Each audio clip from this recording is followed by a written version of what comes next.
kapilya, naakuyong niya ang lumon, karga sa iyang sakyanan.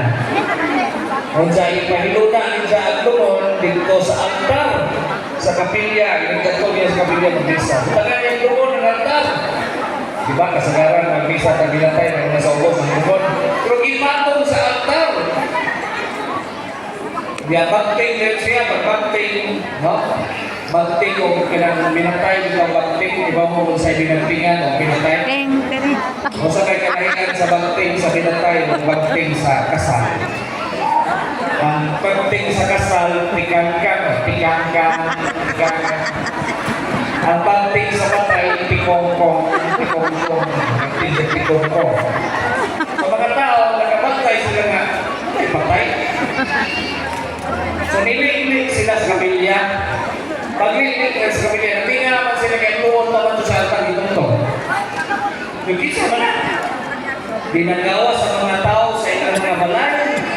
Kaya nagmarites man, marites kung mabuto, ditiksin ba, kung nakamarites kung nagko. Ditanaw sila nagko sa kapila, sila tanaw, isa kung namatay ito sa lumon. O sa pagkalagihan na kada tao ang mudugaw sa lumon ng hita ng sila. Kailan mo panalitan ako tumudugan, kada mo may magkaguhin-guhin mo ko. Ilan sa ano?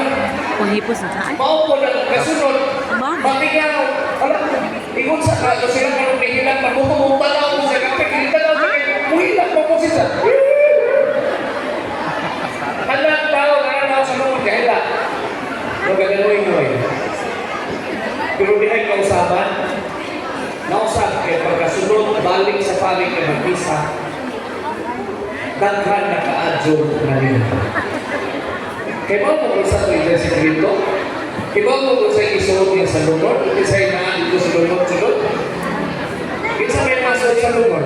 Watcha mo! Wala isuod ang lumon. Halibutan natin ito sa kinandugawan natin sa amin. Kaya iligdugaw nito, ito na, makitan.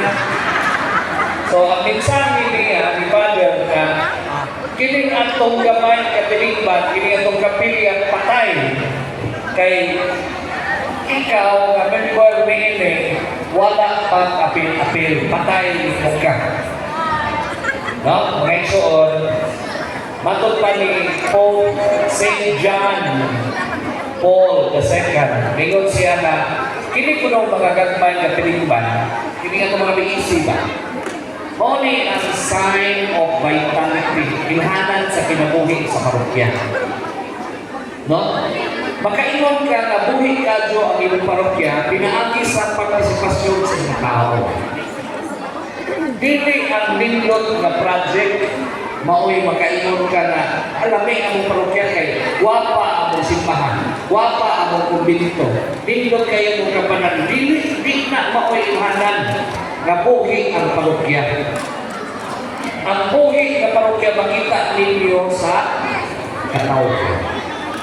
Kunya, diini kita diri karon sa parokya sa Virgen de la Paz e Buen Viaje sa Sumpulan atong ipakita unsa ka buhi di ay ang atong parokya tungod ninyo nga naa diri ka.